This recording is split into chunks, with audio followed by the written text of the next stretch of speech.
UOW has notched up now 21 years of success in the Good Universities Guide. That's 21 years of 5-star ratings for learning experience in the guide.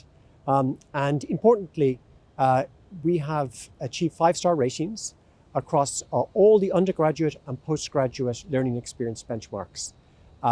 And in addition to that, we are rated first in New South Wales for learning resources, the learner experience, our skills development, and the qualifications of our teaching staff.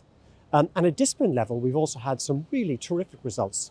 So for example, in learner engagement, we've come first nationally in agriculture and environmental studies, second nationally in creative arts, and third nationally in law, nursing and education.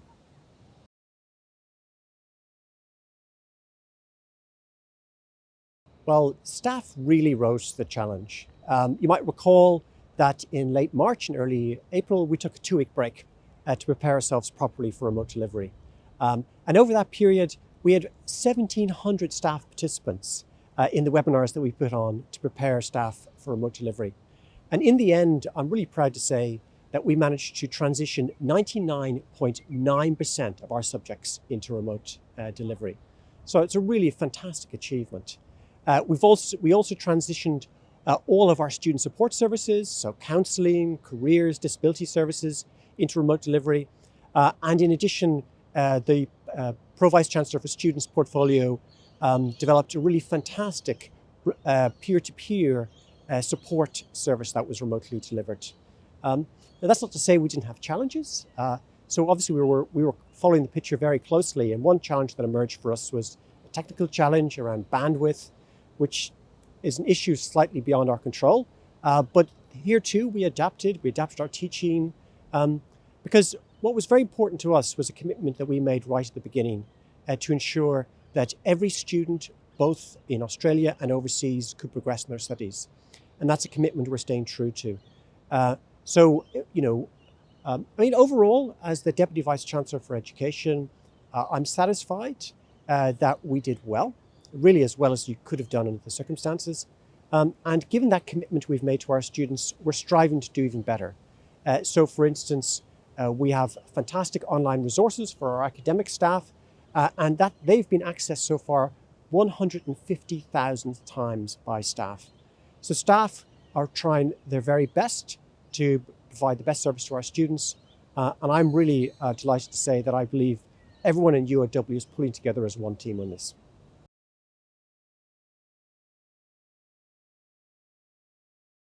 So that's a great question. First of all, I want to acknowledge that this was a really big change for students. So just as staff rose to the challenge, so did students.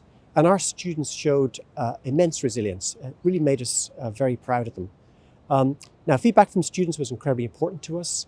So we were extensively conducting surveys throughout last session. The students were probably sick of surveys by the end of it. But it was very important to us that we understand how they were experiencing remote delivery. And if I take our mid-session survey, which was our main survey, the results were actually very encouraging. So of all the main elements of remote delivery, the pre-recorded lectures, the real-time classes, the subject Moodle sites, student satisfaction with these elements was in the 77 to 84% range. So students worked immensely hard last session. Are those ducks coming in? So students worked immensely hard last session. The ducks behind agree. And of course, they just worked very hard, our students, and they were, very well supported by our staff. And this shone through in the students' performance at the end of session assessments. Distinction grades were up 20% on this time last year. Fails were down 50% on the first trimester results and down 30% on the autumn session results. So, it's a real credit to students around how they've really worked very hard in what are very challenging times.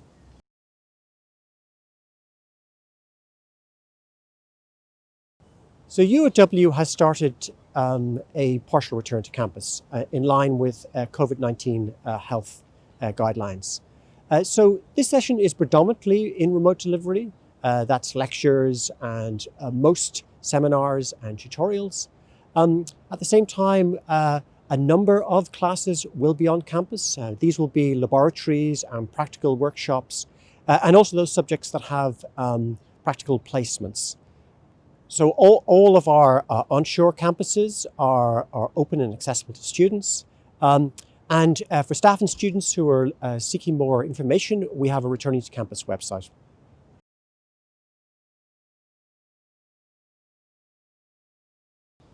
So here we follow the health guidelines of the New South Wales Chief Medical Officer.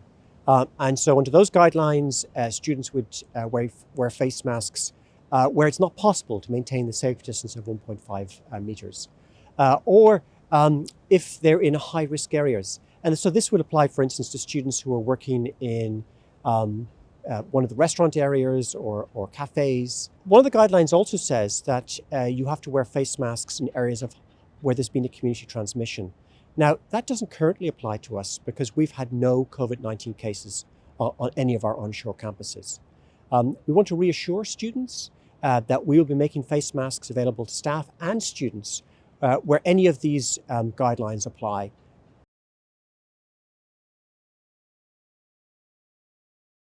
The university closely follows government health advice and obviously takes action accordingly. So right now on campus, we apply strictly the 1.5 meter safe distance rule. We have COVID-safe occupancy limits on all of our teaching spaces. We have signage and signs and posters across campus that gives health advice to staff and students. And we also have hand sanitizer and disinfectant wipe stations across campus. And finally, we have a deep clean sanitation regime in place for all of our teaching spaces.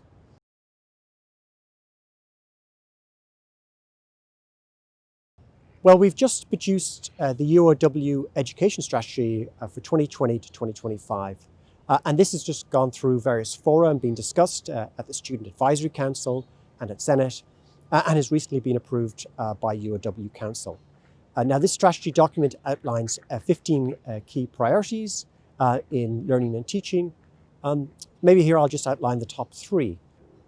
First, we will continue to invest in digital learning and teaching. And this is really important because it enables us to offer more flexible ways to deliver teaching to students. It offers exciting new ways for students to collaborate and to learn.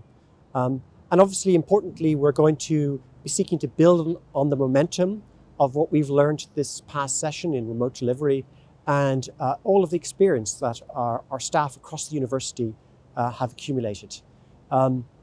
Now, quite importantly, the point here is not to replace on-campus learning and teaching, but rather to develop new digital tools and resources so that we can enhance what we already offer students. Second, we will widen and deepen work-integrated learning across all of our subjects and courses.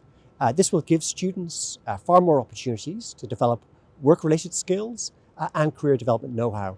And it's going to be crucially important for us in producing career-ready graduates. Third, we will develop our lifelong learning portfolio of offerings.